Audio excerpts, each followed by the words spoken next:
Assalamualaikum warahmatullahi wabarakatuh, saudaraku sekalian. Selamat datang di channel Tafsir Hidayah. Sebelum kita mulai, mari kita absen bersama di kolom komentar. Tulis dari kota mana saja kalian menonton video ini. Mari kita jalin silaturahmi. Dan tentu saja, jangan lupa subscribe agar tidak ketinggalan cerita-cerita menarik lainnya. Semoga rezeki kita semua berlimpah tak terhingga. Musik. Suasana di Malaysia memanas. Sebuah rudal balistik jenis Kahan tiba-tiba mengarah ke Ambalat. Tetapi ada rahasia besar yang belum terungkap. Ambalat kembali menjadi pusat ketegangan. Tanpa peringatan, wilayah perairan yang sebelumnya tenang ini mendadak menjadi sorotan di Asia Tenggara. Apa yang sebenarnya terjadi? Mengapa TNI tampak begitu waspada? Dan mengapa Malaysia merasa terprovokasi hanya dengan penyebutan nama Ambalat? Ini bukan sekadar perselisihan perbatasan, tetapi masalah harga diri, kedaulatan, dan simbol kekuatan suatu negara. Sejak awal Agustus 2025, semua mata tertuju pada wilayah utara Kalimantan. Indonesia mengambil tindakan tegas, sementara Malaysia mulai menyuarakan keberatan.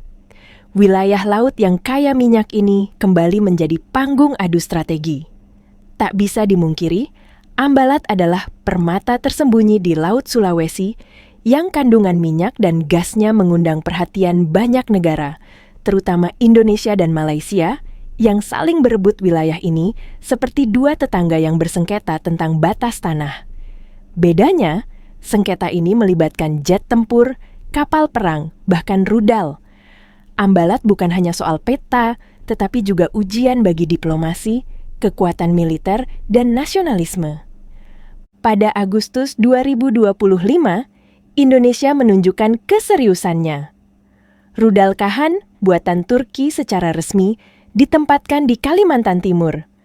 Bayangkan, sebuah rudal balistik jarak menengah dengan sistem navigasi canggih, yang mampu mengoreksi arah saat terbang. Rudal Kahan dapat mengunci target hingga 280 km jauhnya, yang berarti posisi strategis seperti Tawau dan Sabah di Malaysia Timur dapat dijangkau dengan cepat dan akurat. Rudal ini kini bersiaga di markas Batalion Artileri Medan ke-18 Tenggarong. Ini bukan hanya sekadar alat perang, tetapi simbol bahwa Indonesia serius dalam menjaga Ambalat dan wilayah vital seperti Ibu Kota Nusantara, IKN. Tak hanya rudal, 4 kapal perang, 150 marinir, dan skuadron udara dari Lanut Abdurrahman Saleh Malang juga disiagakan. TNI, AL, dan AU bergerak serentak. Di laut, KRI Brawijaya dan kapal-kapal lain berpatroli secara rutin. Di udara, jet tempur mengawasi perbatasan dari langit. Indonesia menunjukkan kekuatan penuh, bukan untuk menyerang, tetapi untuk mengingatkan agar tidak main-main dengan batas wilayah. Bahkan media pertahanan Malaysia merasa terkejut melihat mobilisasi cepat ini, menyebutnya sebagai respons yang sunyi namun solid. Namun, Malaysia tidak berdiam diri. Perdana Menteri Anwar Ibrahim menolak keras penggunaan istilah Ambalat, karena menurutnya hal itu hanya memperkuat klaim Indonesia. Ia menegaskan bahwa blok ND6 dan ND7 yang diklaim Indonesia sebagai bagian dari Ambalat adalah wilayah berdaulat Malaysia. Gunakan istilah Laut Sulawesi, bukan Ambalat, tegasnya. Ini bukan sekadar masalah sebutan. Ini adalah bentuk perlawanan politik terhadap narasi yang dibangun Indonesia. Ketika Indonesia menekankan istilah Ambalat, ada pesan kuat bahwa ini adalah wilayahnya dan Malaysia tentu merasa tidak nyaman. Dalam hal kekuatan militer, Indonesia jauh lebih unggul dalam jumlah. Tahun 2025 ini, TNI memiliki lebih dari 400.000 personel aktif dan cadangan, jauh lebih banyak dibandingkan angkatan bersenjata Malaysia yang hanya sekitar 110.000. Anggaran pertahanan Indonesia juga mencapai $9 miliar di Kaliayasa. sedangkan Malaysia hanya sekitar 4 miliar. Angka ini menunjukkan bahwa logistik, amunisi, dan daya tempur kita jauh lebih siap. Kekuatan udara juga menjadi kunci. Indonesia memiliki armada gabungan yang lebih banyak dan lebih siap dibandingkan Malaysia. Di laut, TNI AL memiliki lebih banyak kapal perang, termasuk kapal selam canggih.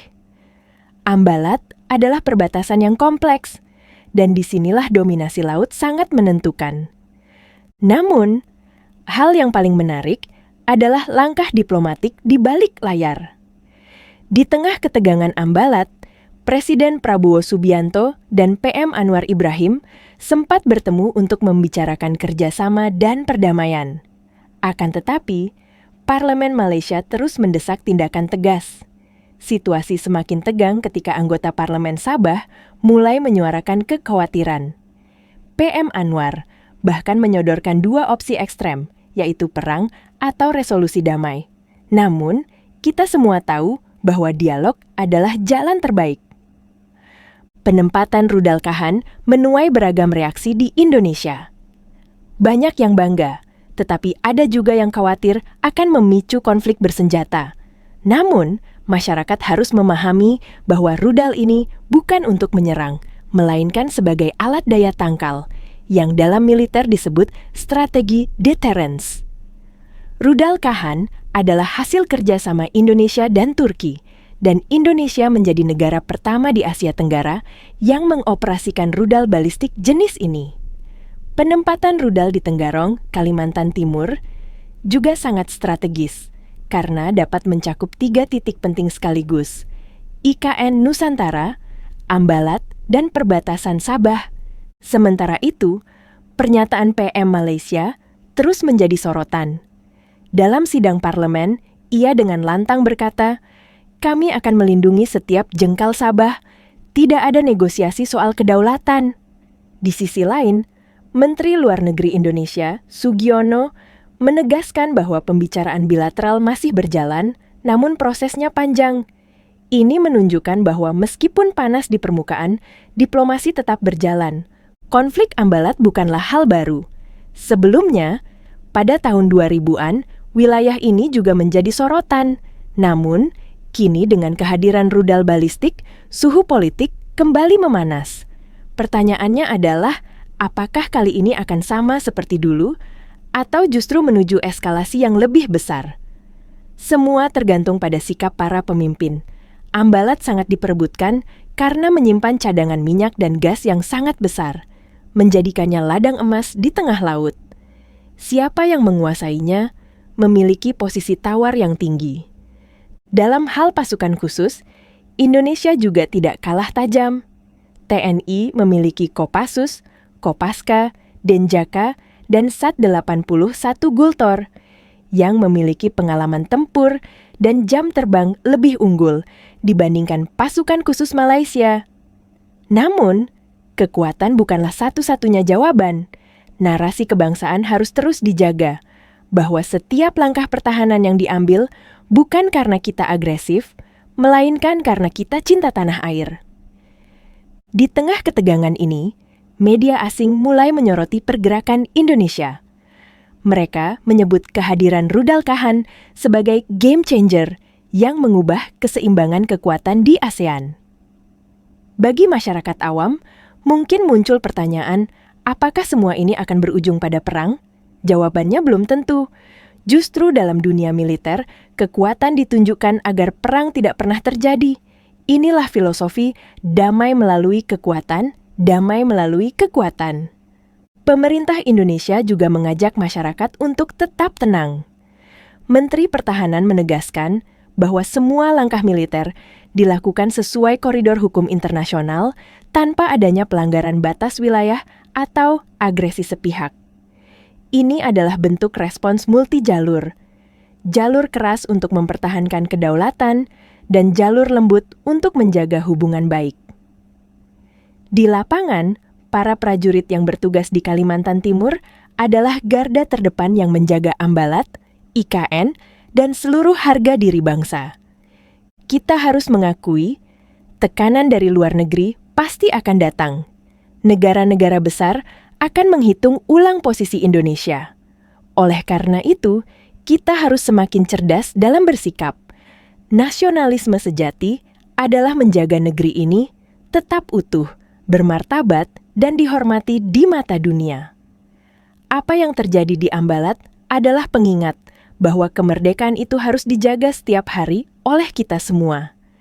Ambalat bukan hanya titik di peta, tetapi simbol perlawanan terhadap arogansi. Ia adalah saksi bahwa kita tidak akan mundur selangkah pun dari hak kita. Selama merah putih masih berkibar, kita akan terus berdiri tegak dengan kepala tinggi, dada terbuka, dan semangat yang tak bisa ditawar. Indonesia, tanah air kita.